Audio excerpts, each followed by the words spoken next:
কারো কাছে, পৃথিবীর কোন সৃষ্টির কাছে যাররা পরিমাণ কিচ্ছু পাওয়ার আশা করবেন না। একটু আশা করবেন আপনি কষ্ট পাবেন। কারো কাছে কোনো আশা করতে যায় না, শুধু আল্লাহর কাছে আশা করেন। সমস্ত কাজের প্রতিদান আল্লাহর কাছে চান, পরকালে আপনি সুখে থাকবেন ইনশাআল্লাহ। শেষ হাসি আপনি হাসবেন ইনশাআল্লাহ। এছাড়া আমি কোনো সলিউশন দেখি না ভাই। আমি কলিজা থেকে কথাগুলো বললাম আপনাকে, আর যে কথা কলিজা থেকে বের হয় সেই কথা আপনার কলিজার মধ্যে আঘাত করবে ইনশাআল্লাহ। সব কাজ শুধু আল্লাহর জন্য করেন, কেউ আপনার আপন না। আল্লাহ ছাড়া কেউ আপনার আপন নয়।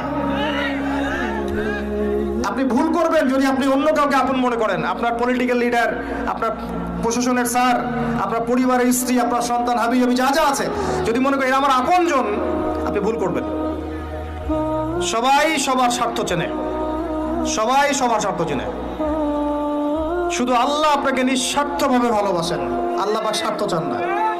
সারাটা জীবন পাপ করে থাকলেও একটা বার দাঁড়িয়ে খালি বলেন আল্লাহ আস্তাগফিরুল্লাহ ওয়া আতুবু ইলাইহি, মন থেকে বলেন আল্লাহ আমি ভুল করেছি, আল্লাহ আমাকে মাফ করে দাও। এক মুহূর্তের মধ্যে আল্লাহ পাক আপনার সমস্ত গুনাহগুলোকে নেকিতে পরিবর্তন করে দিবেন ইনশাআল্লাহ। আল্লাহ ছাড়া কেউ নাই আপন। আল্লাহর জন্য খালেস করে ফেলেন নিজেকে, তার দিনের জন্য চেষ্টা করেন। তার দিন আজকে অবহেলিত, তার দিন আজকে অপদস্থ। সারা বিশ্বের বুকে আজকে মুসলিমরা নির্যাতিত, নিপীড়িত। দিনকে এগিয়ে নেওয়ার জন্য কিছু করেন। আপনার ক্ষুদ্র ক্ষুদ্র প্রচেষ্টা ইনশাআল্লাহ আগামী দিন ইসলামের বড় বিজয় নিয়ে আসবে। দিনের জন্য খালেস করে ফেলেন নিজেকে। আপনার সময় আছে এখন, জ্ঞান অর্জন করেন, জ্ঞান অর্জন করেন, পড়াশোনা করেন, আলেম ওলামার কাছে গিয়ে ক্লাসিক্যাল বইগুলো পড়েন, পুষ্টির জন্য করবেন। কারো কাছে কিচ্ছু পাওয়ার আশা করবেন না, দেখবেন ইনশাআল্লাহ আপনি সুখে থাকবেন।